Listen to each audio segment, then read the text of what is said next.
రాష్ట్రంలో రాష్ట్రపతి పాలనకు ప్రతిపక్షాలు కుట్ర చేశాయని అసదుద్దీన్ చెప్పారని సీఎం కేసీఆర్ అనటం హాస్యాస్పదమని అన్నారు టీడీఎల్పీ నేత రేవంత్ రెడ్డి. దీనిపై అసద్ స్పందించాలని అన్నారు. రాష్ట్రపతి పాలన కోసం ప్రయత్నిస్తున్నారని చెప్పిన అధికారి పేరు బహిర్గతం చేయాలని డిమాండ్ చేశారు. రాష్ట్ర సమస్యలపై ఏపీ సీఎం చంద్రబాబు అడ్డుపడితే చర్చలకు ఆహ్వానించడానికి సిద్ధంగా ఉన్నామని తెలిపారు.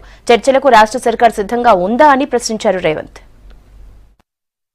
తెలుగుదేశం పార్టీ కాంగ్రెస్ పార్టీ కుట్ర చేసి రాష్ట్రపతి పాలనను విధించడానికి పన్నాగాలు పన్నిందని నీకు చెప్పిన అధికారి ఎవరో చెప్పాలి.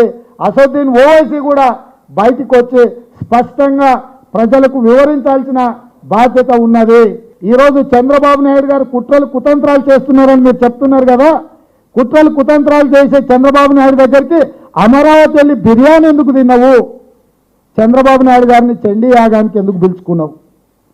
ఈరోజు నువ్వు మాట్లాడేదానికి నువ్వు చేసే పనులకు ఏమైనా పొంతన ఉందా? ఈరోజు తెలంగాణకు వచ్చే ప్రాజెక్టులకు చంద్రబాబు నాయుడు గారు అడ్డం పడుతున్నారు అంటున్నావు కదా. నిజంగానే జల వివాదాలు ఉంటే ఎందుకు మీరు చంద్రబాబు నాయుడు గారితో చర్చలు జరుపుతలేరు? ఎందుకు గవర్నర్ దగ్గర ఇద్దరు ముఖ్యమంత్రులు కూర్చొని మాట్లాడదామని చంద్రబాబు నాయుడు గారు అంటే మీరు ఎందుకు ముందుకు వస్తలేరు?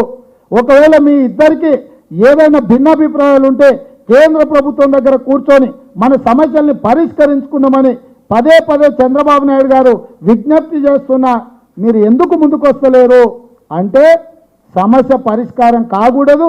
తెలంగాణ సెంటిమెంట్ అట్లనే కొనసాగాలి. తెలంగాణ ప్రజల్ని రెచ్చగొట్టాలి. నీకు అవసరమైనప్పుడు ఎన్నికలలో ఓట్లుగా వాటిని వాడుకోవాలి తప్ప